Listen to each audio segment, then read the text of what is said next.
ओम शांति।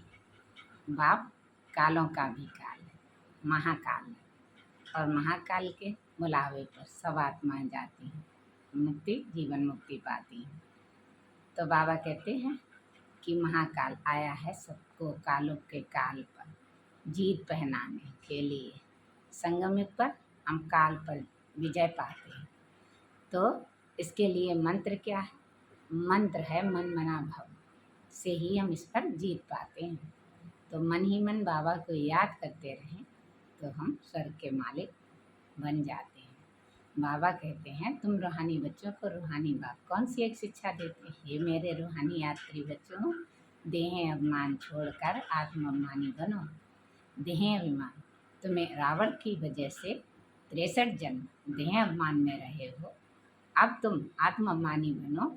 तुम रूहें हो, रूहानी यात्रा सिखलाने वाला एक बाप है तुम्हें। इस समय बाबा कहते हैं तुम बच्चे आत्माभिमानी बनकर रहो। अपनी घड़ी घड़ी अपने कर्म इंद्रियों पर ध्यान दो और माया का बार तुम पर ना हो। तो माया का बार जब होता है जब हम कर्मातीत अवस्था में नहीं होते। अपने कर्म और विकर्म की नॉलेज भी मिली हुई है तो नॉलेजफुल आत्मा जो है वह जल्दी हर बात में संभल जाती है। तो नॉलेजफुल के आधार पर ही हम हर बात को पहले जाने सोचे समझे करें। तो ये आत्मा का निजी गुण है, तो ये विशेष गुण भी है।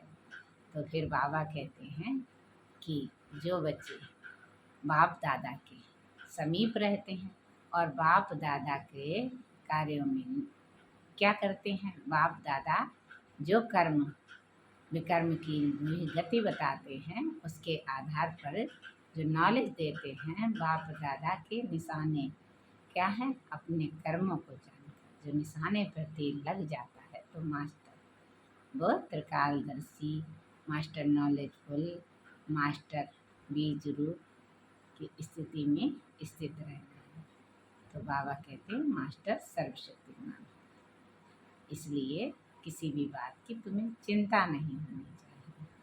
तुम निश्चिंत रहो, घड़ी घड़ी अपना पोता मिल देखते रहो, बाप की याद में रहो। यही एक मंत्र है।